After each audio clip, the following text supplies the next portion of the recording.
curiosity piqued by a strange antique pocket watch found in the attic. That's where our story begins. Our main character, Sam, a regular Joe with a penchant for the peculiar, stumbles upon this mysterious forgotten relic one lazy Sunday afternoon. As he ascends the creaky wooden ladder into the musty attic, a glint of metal catches his eye.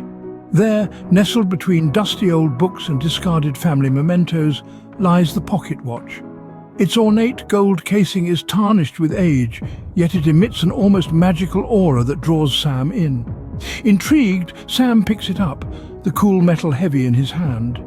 He marvels at the intricate craftsmanship on the watch, the ornate hands, the detailed etchings, the delicate ticking. It's all a testament to a bygone era. Unable to resist, Sam pops open the watch. The face is adorned with Roman numerals, and the second hand sweeps around with a rhythmic, soothing tick-tock. It's as if the watch is alive, its heartbeat echoing in the quiet of the attic. Suddenly, a strange sensation grips Sam.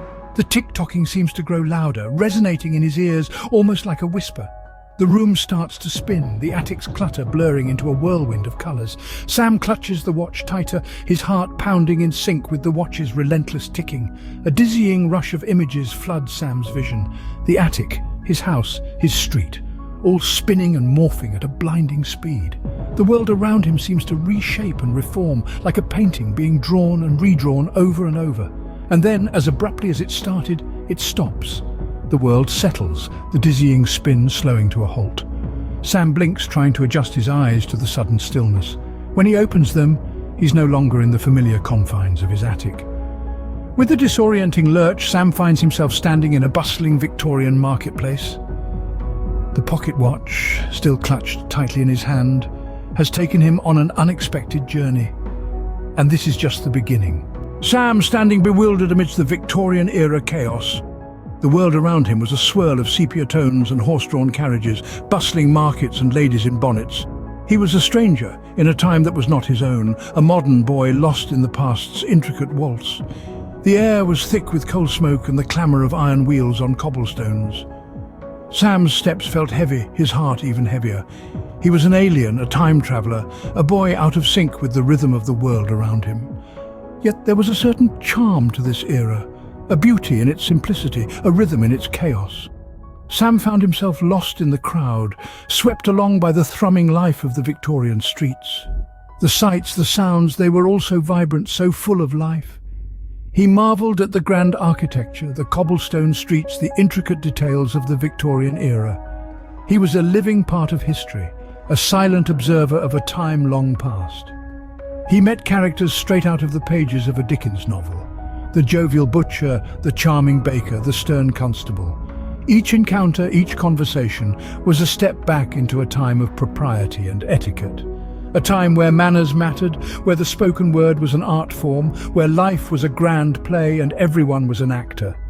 Sam's heart pounded as he narrowly avoided a horse-drawn carriage, its driver shouting at him in thick Victorian slang. He was a fish out of water, a boy out of time. Yet, amidst the chaos, amidst the confusion, Sam felt a thrill, an excitement. He had the power of time in his hands, the power to travel across eras, to witness history firsthand. His realization dawned as he looked at the pocket watch, its hands ticking away relentlessly. The watch was his ticket, his passport to any era he desired. A tool of unimaginable power, a gift of untold possibilities. As the pocket watch ticks, Sam is whisked away once more, leaving the Victorian era behind. His adventure had just begun. The past was his playground, the future his frontier. The story of Sam, the time traveller, was just starting to unfold. From the Victorian era to the dusty trails of the Wild West. No sooner had Sam given the pocket watch another twist than he found himself in a completely different world. The air was thick with dust and the distant sound of a saloon piano filled his ears. He was standing in the heart of a bustling cowboy town, where the streets were lined with wooden buildings and people wearing wide-brimmed hats and spurs. Almost immediately, Sam was swept up in the spirit of the Wild West. He was intrigued by the rugged charm of the locals, their leather boots echoing on the wooden sidewalks. A friendly cowboy with sun-kissed skin and a twinkle in his eye took a liking to Sam. He introduced himself as Buck, and took it upon himself to show Sam the ropes. Buck taught Sam how to lasso, a skill that proved to be much harder than it looked. It was a dance of sorts, twirling the rope just so, releasing it at the perfect moment. After many attempts and a few close encounters with cacti, Sam finally managed to lasso a wooden post. It was a small victory, but it brought a wide grin to his face. But the Wild West was not all fun and games. One evening, while enjoying a glass of sarsaparilla at the local saloon, a bar brawl broke out. Chairs were flying, punches were thrown, and in the midst of it all, Sam found himself dodging an angry cowboy with a heavy bottle. With a quick duck and weave, he narrowly escaped a nasty encounter, his heart pounding in his chest. As the dust settled, Sam realized that his time in the Wild West was coming to an end. He felt a pang of sadness as he said his goodbyes to Buck and the other friends he had made. With another twist of the pocket watch, he took one last look at the cowboy town and said his goodbyes to the Wild West. Leaving the past behind, Sam finds himself in the future, a world so different, so bright and so full of life that it leaves him breathless. He's surrounded by buildings that reach for the heavens, glowing with a myriad of neon lights. The sky above is streaked with the trails of flying cars, zipping through the air like metallic birds. This future he's stumbled into is a symphony of technology, a testament to human ingenuity. Robots, not unlike people, flood the streets, their metallic bodies gleaming under the neon lights. They go about their business, interacting with humans and each other in a seamless ballet of coexistence. Sam can't help but marvel at this spectacle, his heart pounding with a mix of awe and excitement. In his exploration, Sam encounters a friendly AI. It's a holographic entity, shimmering with colors he's never seen before. The AI, with a voice as soft as a summer breeze, guides him through this bustling metropolis. It introduces him to the technology of this era, to devices that can read thoughts, to vehicles that can defy gravity.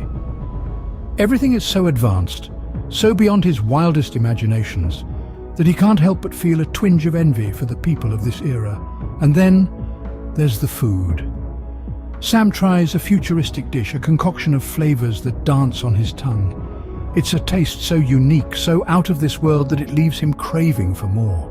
He savors every bite, every sip, every moment in this future world. But the hands of the pocket watch are ticking, reminding him of his journey. Sam knows he can't stay in this futuristic realm forever. There's a whole universe waiting for him, a universe full of different times and different worlds. With a heavy heart but an adventurous spirit, Sam twists the watch, ready for his next destination. Sam lands in a world unlike any he's seen before. The familiar rattle and hum of the pocket watch's gears give way to an uncanny silence. Sam finds himself surrounded by a landscape so peculiar it defies even the wildest of imaginations. This isn't the Victorian era, the Wild West, or even the futuristic realm he's just left behind. No, this is something entirely different. The ground beneath his feet is a kaleidoscope of colors, shifting and swirling as if alive. Above him, the sky, or what should be the sky, is a swirling vortex of pastel hues. It's a world where up seems down and down seems up, a world that seems to exist outside the realms of time and space. In the distance, silhouettes of strange creatures move, their forms undulating in the soft glow of the otherworldly sky. They are like nothing Sam has ever seen, neither beast nor human, but something entirely different. They are mesmerizing in their strangeness, a testament to the infinite possibilities of the universe. Around him, peculiar plants rise, their tendrils reaching out as if to touch the swirling colors of the sky. They are unlike any flora he's seen before, glowing with an ethereal light that casts an eerie but beautiful radiance on the surroundings. In his hand, the pocket watch, his faithful guide through time, starts to flicker. Its once steady tick-tock rhythm becomes erratic, the hands spinning wildly. The golden casing seems to shudder as if the watch itself is as bewildered by this alien landscape as Sam is. Sam's heart races as he fumbles with the watch, its once familiar weight now feeling foreign in his hands. The world around him seems to quiver, the colors of the sky pulsing with an intensity that matches his panic.